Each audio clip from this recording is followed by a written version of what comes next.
Hello po, panibago pong vlog natin po ngayong November 2 po, panibagong vlog. Kanina po, mayroon po akong appointment sa Social Security which is miscommunication po. Akala ko po, pupunta po ako doon sa Social Security po, department, yung mismo sa building po. Akala ko pupunta po ako doon. Yung pala po, yung aking appointment kanina ay phone call. So, kung na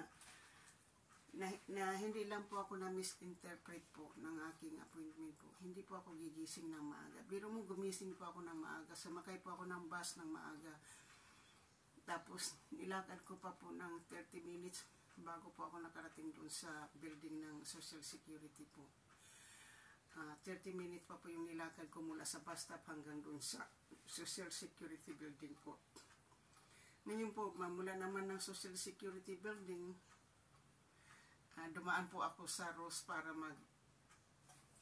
po tayo po ay mag-shopping po ng ating pong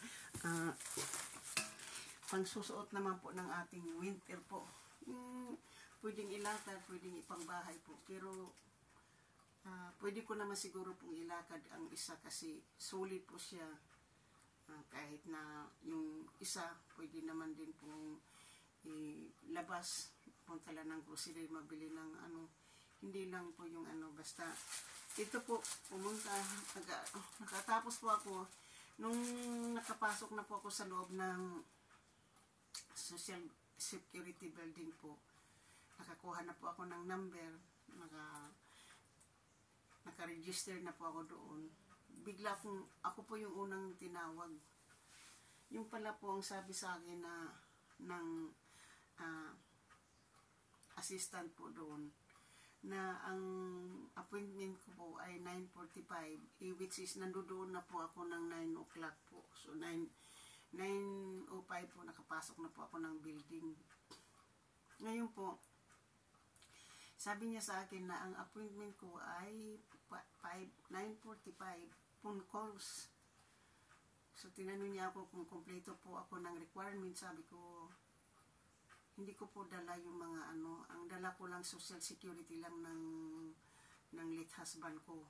So, tapos po kanina po yung na po, naghintay na lang po ako doon sa labas, hindi na po ako nanonood na lang po ako ng video kanina doon sa labas po habang naghihintay na binalik ko uli na inom ko uli yung mga phone ko kasi nga pinapatol na po sa atin yung mga ringer. So, inom ko na po yun. Pagkatapos po nung makausap ko na po yung Social Security Department, tinatanong niya ako kung hintayin ko na lang pong full retirement ako ng 66 and 6 months po. So, sabi niya, you will be qualified for full retirement at age 66 and 6 months. So, 2025 ng September 27 o September kasi hanggang 24 wala po akong tingnan natin po. Wala po ako ditong 2024 po. 2025. 2024 lang po yung aking kalendar. So, ngayon po, sabi niya sa akin, kung sakalit po, sabi ko, kung sakalit mag-full retirement po ako, tapos gusto ko pong ibalik po yung aking Social Security. Sinabi niya sa akin na hindi na daw pwedeng ibalik yung aking. Kung gagamitin ko daw po yung aking sa husband ko, yun lang po. So, ngayon po, kasi ang nakarecord po doon sa Social Security po ay divorce po ako. Kasi yun po yung nasa death certificate niya, divorce. Ngayon po, tinanong niya ako kung kailan po kami nag-end ng aming marriage, kung naka 10 years ba po ako sa kanya. So, kung binibilang ko po yung marriage ko po sa aking late husband po ay 6 years lang, wala pang 10 years. So, 4 years pa po na hindi po kami natapos po yung aming 2001 kasi kinasal po kami ng 19 1995 natapos po ng 2001.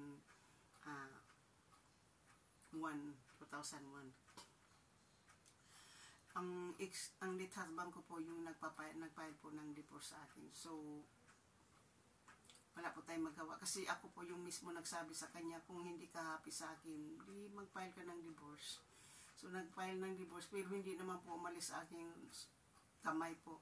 Kasi yun ang sinabi niya doon sa aking stepdaughter na Pilipina din, na hindi rin ayaw niyang ako na daw yung kanyang last marriage, kasi pangatlong asawa na po ako sa aking naging husband po. Pero po hindi po siya rin yung na lang po sa kanya, yung tulong niya po sa akin na magkaroon po ako ng po dito sa Amerika po. Yung yung mapadali po yung ating process po ng aking papers po. Kasi naka-process na po yun bago kami nag-asawa po. Na-process na po yung papilis ko po, naka-process na po sa immigration. Na po ako na nakapagtrabaho na po ako ng legal. Kasi mayroon na po akong work permit bago po ako nakapag-asawa. Kasi nag-apply, mayroon, basta po, na legal na po ako nagtrabaho po dito bago ko siya na pangasawa po. Na-meet ko po siya sa trabaho ko po. Kasi 1993 po, 1992 po, nag-umpisa na po ako mag-process ng aking papilis po. Kaya nung bago ko pinanganak ko po yung aking panganay po, na mga 1 month pa lang po yung aking panganay po, ay nagkaroon po ako ng interview sa immigration. 1995 po ako nag-asawa sa aking late husband. So yun po yung pinuntahan ko kanina doon sa Social Security, yung pala ay phone calls. So, kailangan ko lang pong gawin, kasi binigyan po ako ng 30 days na kailangan kong makuha po. Hindi ko lang alam po kung gaano katagal kumuha po pupunta po ako sa City Hall. Punta po ako ng Redwood City siguro. Gagawin ko po yan sa Martis dito po. Kasi Lunes po, pag hindi po magawa po yung aking pag-apply po ng monetize po dito sa aking channel, sa linggo po na tatulungan po ako ng aking anak, ay gagawin ko po sa Lunes, kasi tutulungan po ako ng aking kaibigan sa Canada.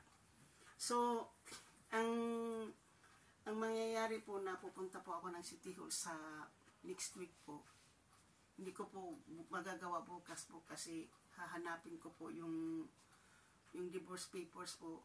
Alam ko nandyan na po nandyan sa akin yung yung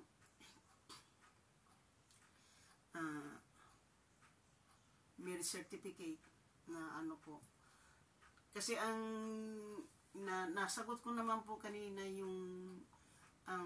nasagot ko naman po yung tanong ng receptionist sa akin kanina, yung sa Social Security po, anong birthday po ng asawa mo?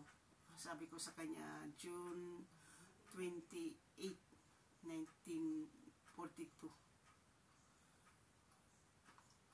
Kung tinanong po din niya ako kung kailan namatay po yung asawa ko, ay January 28, 2008 yung namatay po yung aking asawa. Tapos kung kailan po kami kinasal po, ay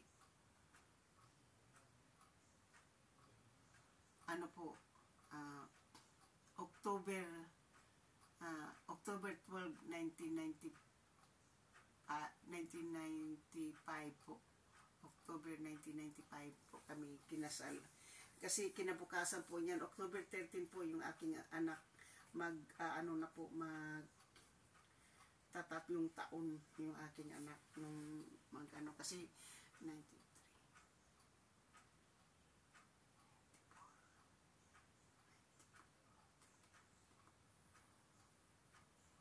Magto 2 years old na po yung aking anak nung napangasawa po ako napangasawa po ako ay mag 2 years old po yung aking anak na panganay. So, kasi October 13 yung anak ko, October 12 po kami kinasal. Ngayon po, nag-file yung asawa ko rin po ng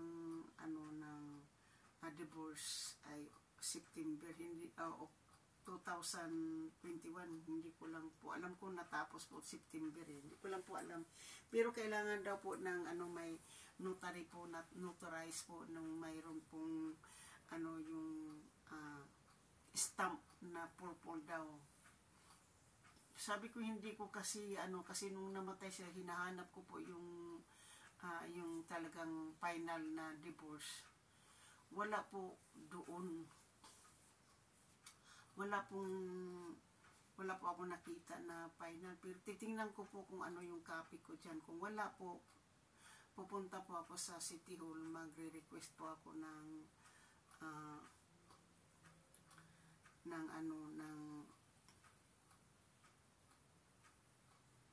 divorce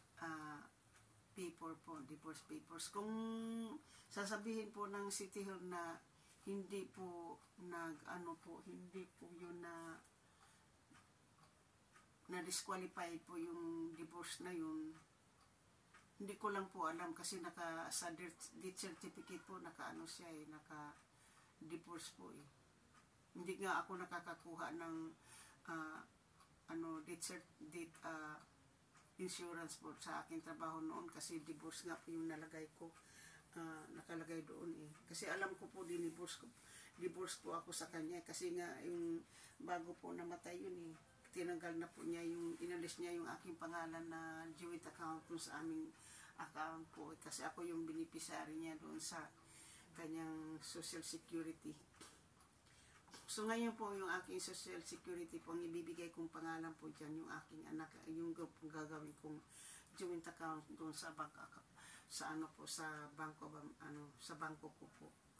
Kukuha po anuhin ko po yung aking anak na sasama ko po siya sa bangko po para ilalagay ko po siya sa aking account at ganon din po yung gagawin ko sa sa social security po. Ilalagay ko po yung pangalan niya just in case po na may po yung hindi po maganda yung ating karamdaman po, na pwede po siyang maka-access po sa aking bank. Yun po yung ating gagawin po dyan. So, kapag kukunin ko po yung social security po ng aking benefit po ng aking late husband po, mas malaki po kaysa akin. Based pala sa aking edad po, sa aking birthday po, ang aking pala pong edad, ang susundin po, hindi yung edad po ng aking late husband po. Kasi kung susundin po yung edad po ng aking late husband, mano na po siya po, retirement na po. Yung aking edad pala po, yung aking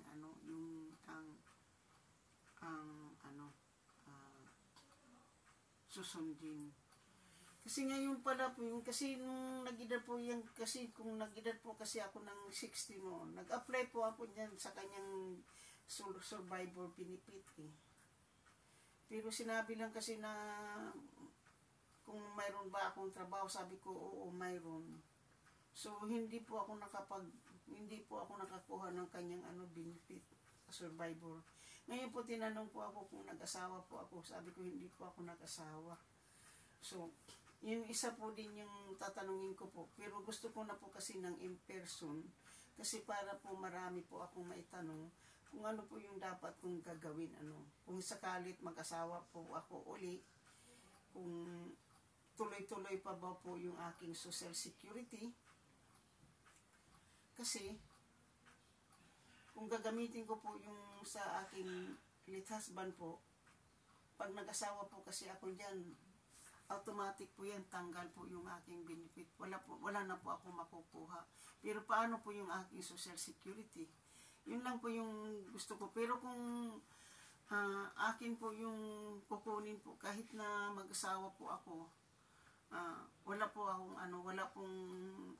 kasi akin po yun, hindi po yun sa aking late husband po. Kasi yun po ang kapag halimbawa kukunin ko po yung sa aking late husband, hindi na po ako parang naputol po yan naputol. Maganda, malaki sana. Pero kung sakali po yung akin susundin po, maghintay na lang po ako ng kasi next month po, next year po,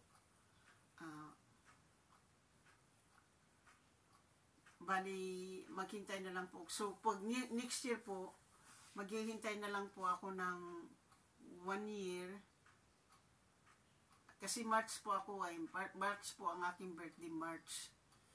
So, pag March, maghihintay na lang po ako ng March. So, 1 taon na yun. Tapos, maging na lang po, yung sa loob po ng sa loob po ng 2025 po ay April, May, June, July, August, September. Maghintay na lang po ako ng 6 months. Kasi 66.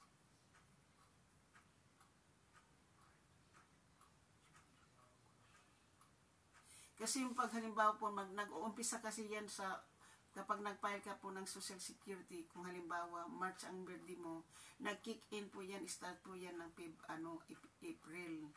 So, ang ginawa po sa akin, sinabi sa akin, September of 2025 po, mag-full retirement po. Makakakuha po ako ng 1,567, 68, 87, something like that man. Pero nag-i-increase naman po kasi pag po. Kasi nung bago po ako bago lang po ako 4 years ago po.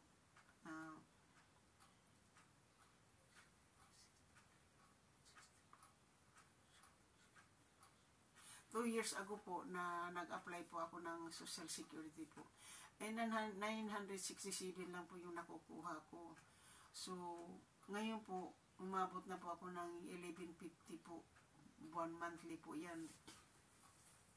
So, kung makapaghintay po ako ng 66 kasi maghihintay na lang po ako ng 1 buwan na lang po. Ngayon 4 months na lang po magtuturn na po tayo ng yung another milestone po ng ating edad po. So,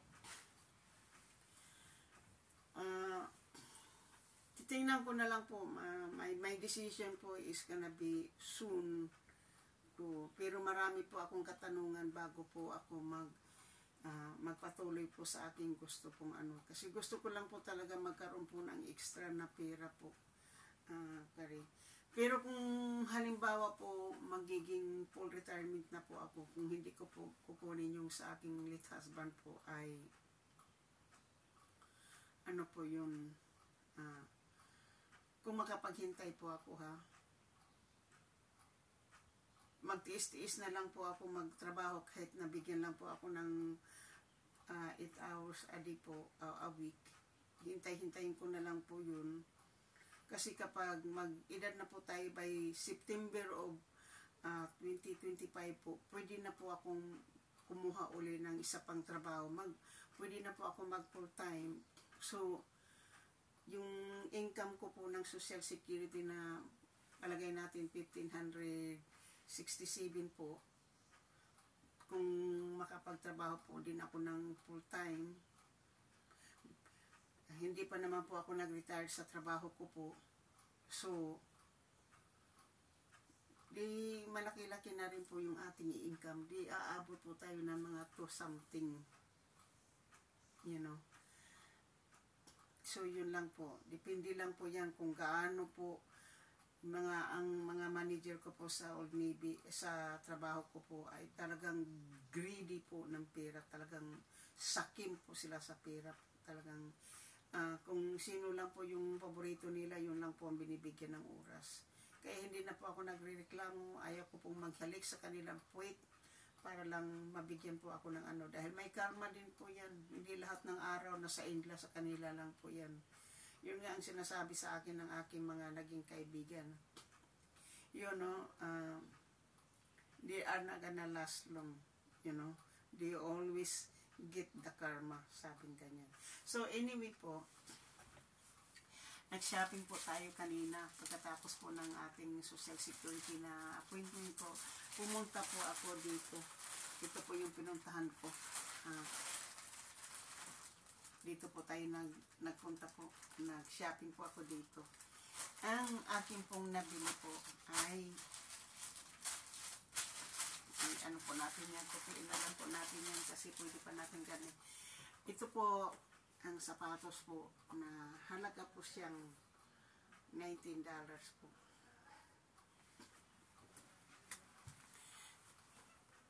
$19 po siya na sapatos nandun po sa loob. So $19 po siya. Ito po din yung nabili po natin na charger po na $5 po.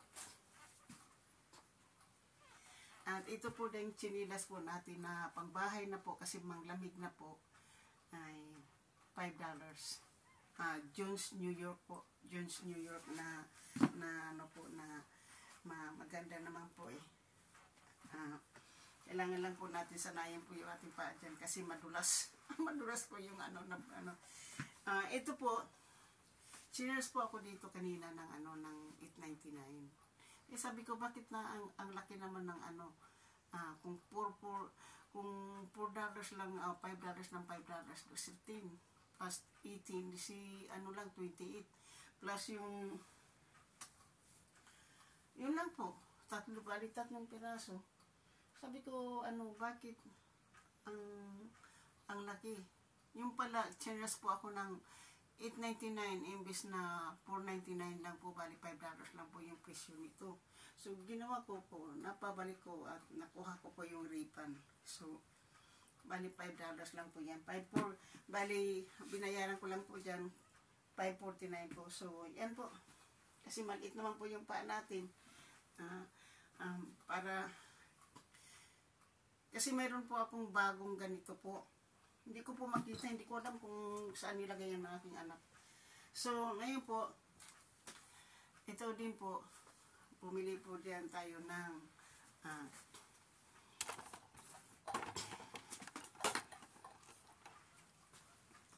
so, ito na po yung Champion po na kung bibilhin po nyo ito sa department store po ay $60. $60 po. Depende po sa store kung saan ganyan bubili. Pero $60 po ito. Nakuha ko lang po ito yan. Ito lang po yung presyo niya. $12.99 po. Maganda po naman. Tapos ito po din yung isa. Champion din po. Pareho po silang pareho po silang Champion. So, $60 na $60 po. Di $120 po yan. Dalawa. $120. So, plus yung sapatos po.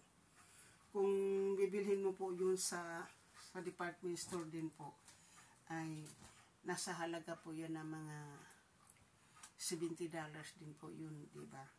So, ngayon nakuha ko lang $19 po.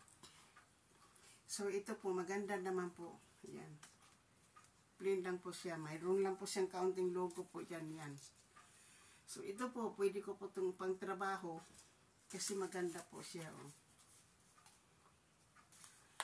At, wala po akong itim na sweat pants.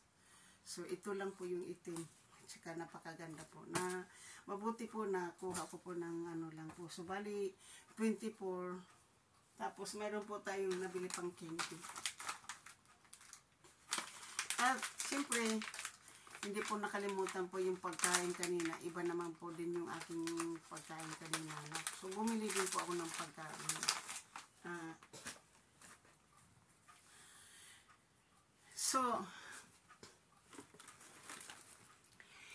Ito naman po yung aking biniling pagkain po, yung potato po.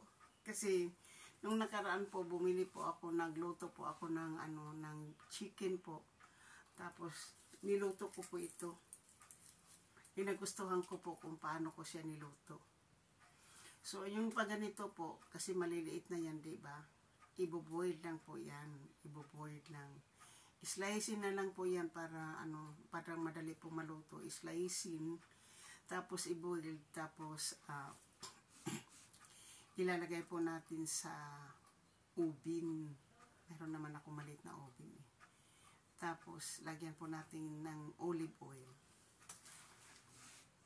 Ito na po. So, yun po, tatapusin ko na po itong aking vlog po, kasi yun lang po ang aking isi-share po sa inyo kung paano po yung aking naging appointment kanina po, na talagang hanggang sa kanina po, mabuti na lang nakauwi po ako ng 2:45 kanina. Nalit na po yung aking paglalay po kasi siyempre kumain pa po ako, tinapos ko muna yung aking pagkain bago po ako nag-live. Tapos mga after 1 hour po ng aking live, ako po habang nanonood po ng video sa mga nakapin po, ako po ay nakatulog. Hindi ko po namalayan, marami na pala pong nagsishare po ng kanilang mga vlog dyan. So siyempre inano na lang po natin yun, yung pinapanood na lang po pagkagising ko. Na-shock po ako kasi akala ko po nanonood pa po ako ng aking video po. Yung pala, nakatulog na pala ako, hindi ko manamalayan. Pero maraming salamat po sa inyo pong pagtambay po at sa lahat po ng mga support, lalong-lalo na po sa aking mga minamahal po na mga minamahal na mahal kong mga subscriber sa 2023